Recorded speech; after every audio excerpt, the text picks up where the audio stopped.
what's up? I am Michelle B and this is a video about small talk and how to do it. So for me, I've never been someone who's felt comfortable talking to people on a regular basis. The art of conversation has always been a mystery to me. Some days, if I am on a high and I've had maybe one too many coffees, I feel like I could literally make decent small talk with a fish. On other days, I feel like I am the fish. The fish is me. My social skills are by no means impressive, but they are certainly much better than what they once were. And there are a few things that I have learned on my journey to connect with more people that are outside of my bubble that I thought I might share for some of those people who possibly have some of the same fears and blocks that I have had and still kind of manage. To anyone who has not struggled with small talk and meeting new people, this video will probably be laughable because it's so basic, but some of this stuff I just wish someone had told me 5 years ago. So if any of these tips can help you to navigate small talk, navigate just making conversation with people without feeling like totally disappointed in yourself, I will be stoked. So my first tip is to ask a lot of questions. This is a lot easier when you're talking one-on-one with a person, which is why I way prefer one-on-one conversations than group conversations. Asking questions is one of the best ways to keep a conversation going because everyone likes to talk about themselves. Not in a bad way. You like to talk about yourself, I like to talk about myself, everyone likes to talk about themselves from time to time. You can keep a conversation flowing with a whole bunch of questions, learn a whole bunch about a lot of people. Everyone is interesting. Everyone has a really interesting way of seeing the world, their feelings, thoughts, backstory. And if you go around with that mindset, you're going to find small talk and conversation a lot easier. And you won't feel like a fraud either because you'll actually care about what they're saying. So asking lots of questions as like a technique can go south if you ask a lot of questions about something that someone doesn't actually care that much about. I think the trick is to actually pay attention when someone's talking,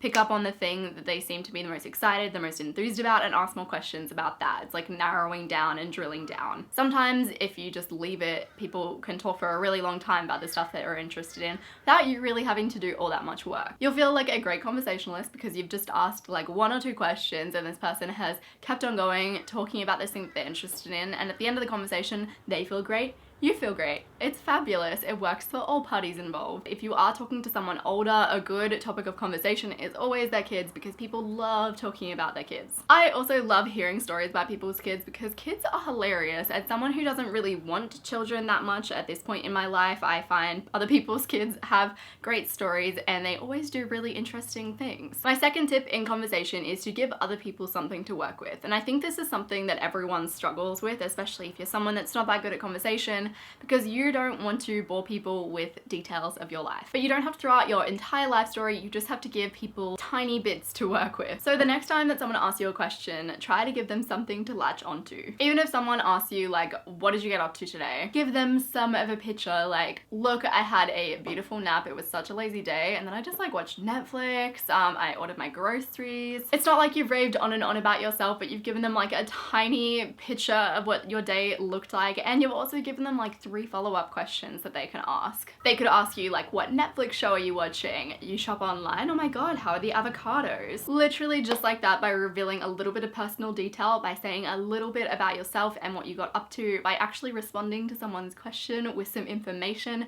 you've made the conversation a whole lot less awkward. I've found that this is like very much a practice thing. I still find it difficult. I still don't do it half of the time, to be totally honest, but I know that when I do it, it makes conversations a lot less awkward. Tip number 3 is to watch people talk. Honestly, pay attention to the stuff that other people say and the way that other people interact with each other. You'll start to see like patterns, standard phrases, like go-to responses that you can then take and put in your log of normal conversational things to do. For example, something I always used to find awkward was leaving a conversation when there was really nothing left to be said. Then I observed my dad do it, and he always goes to this one phrase, which is like, oh, well, I'll let you go. That way he's not like, bye, like, don't want to talk to you, this conversation is going nowhere. It's more just like a kind, polite, like, oh, I'll let you get to like whatever you're doing, that type of thing. Something so small, but I just didn't know how to approach it, and watching someone else do it in a natural way just made it a lot easier for me. Tip number 4 is to smile and nod a lot. So if you are in a situation where you're not talking, and there's a range of reasons why you might not be talking, you could be in a group setting with a whole bunch of people that you don't know, you feel uncomfortable, you feel awkward. It sucks, but a lot of people are going to go ahead and assume that you're a really rude person, especially if you're surrounded by people that maybe don't have that much experience with shyness. So they might look at you, you know, ask you a few questions, and when you're like short because you're shy, not because you're feeling rude, or when you just don't really pipe up and add into the conversation, they go ahead and assume that